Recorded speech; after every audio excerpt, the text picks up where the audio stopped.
The 2003 movie The Shift is a Christian movie inspired by the book of Job, which is the oldest story in the Bible. Now, over the years, people have said that many Christian movies tend to be overly simplistic and preachy and just plain boring. So, is The Shift an answer to that complaint? Before you roll your eyes, groan away, or click away from this video, let me just say that this movie has a science fiction backdrop that uses the multiverse to give some mystery and complexity to the scripture infused plot. And it's a fast moving story, so it's billed as a thriller. And that's because the main character, Kevin Garner, spends the movie attempting to time jump between parallel worlds. If you've seen the trailer already, then you know this, and I am not giving away the dramatic scenes or the ending of this movie, so have no fear for any spoiler alerts. This story revolves around Kevin's morality, his faith, and his desperate attempts to get back to his reality. So, at first glance, the shift seemed to be about how Kevin's faith is put to the test, just like Job in Scripture. But as I watched the movie, I realized that it's equally about the destruction of reality, Kevin's reality, and the creation of a new false reality.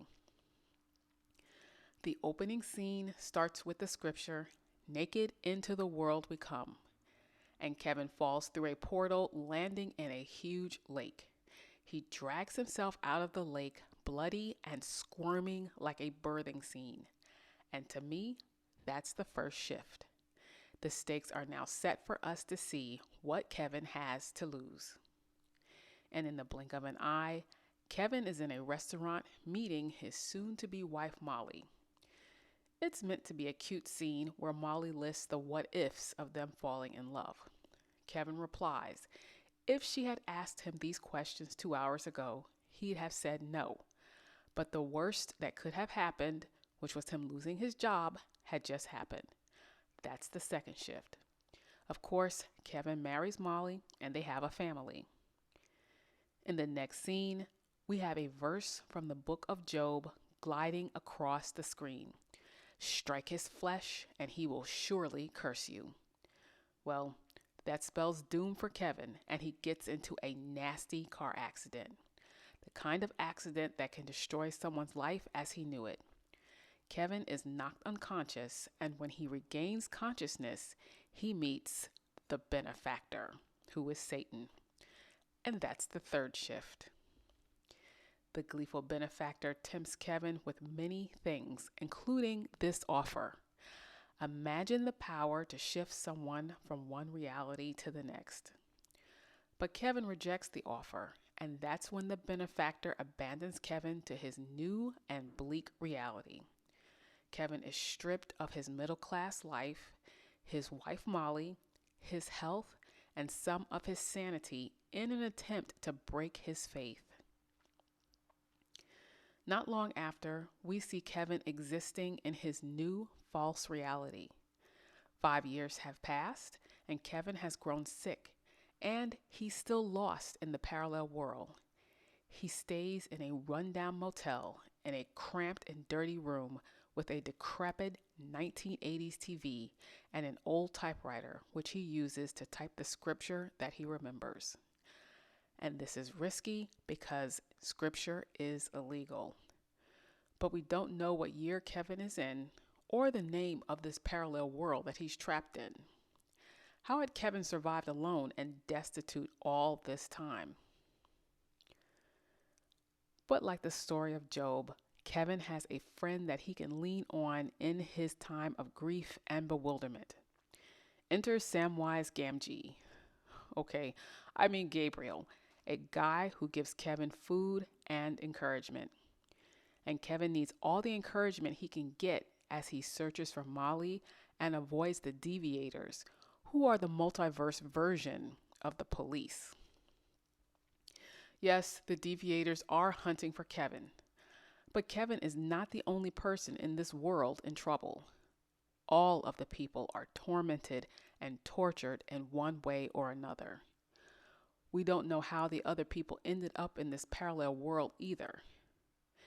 Were they given the same offer as Kevin? Did they bow to the rules of the benefactor's world? We don't know. The movie shows flashes of kindness, generosity, and faith between Kevin and the other people in the parallel world. But the majority of the movie shows Kevin's attempts to get back to Molly and their old reality while his life is threatened at every turn.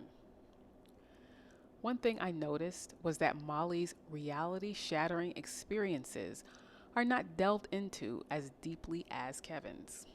We just accept that whatever Kevin experienced also impacted Molly and their previous life together. And by no means was Kevin and Molly's original family life perfect. The movie showed that Kevin and Molly had been struggling in their marriage. This is in comparison to Job, whose life was wonderful before God allowed Satan to test Job. But getting back to Kevin, we know his behavior is illegal in this parallel world. Anyone familiar with the book of Job knows that Job and his reality were crushed under the weight of Satan's torment. Job begged to die and be put out of his misery. As far as I could tell, Kevin never got to that point. But multiple posters glued to the wall in one of the scenes has this phrase splashed across it: unseen, ever present. That pretty much sums up the benefactor's behavior. He wants the people in this false reality to believe he is God when he is not. In fact, the persecution that Kevin and the other people experience might as well have been its own character, along with the well-dressed, well-fed, popular, and smiling benefactor. The benefactor who supposedly brings peace, even though failure to comply with his laws brings death. The benefactor's parallel world is filled with sickness, betrayal, hunger, poverty, violence, homelessness, and death. Actually, it sounds a lot like planet Earth. But does any of that matter to Kevin if he can shift back to his old life? That's the central question in the movie. Okay, at this point, if you're over 18, you already know the only constant thing in life besides death and taxes is change or a shift. You'll have to watch the movie to find out if Kevin accepts the shift, because the shift always requires a destruction of reality. If you enjoyed this video, hit the like button and share it. Also, comment down below and tell me if the science fiction element in this movie made it better than the average Christian film. Did this movie destroy the reality of boring Christian films for you? Let me know.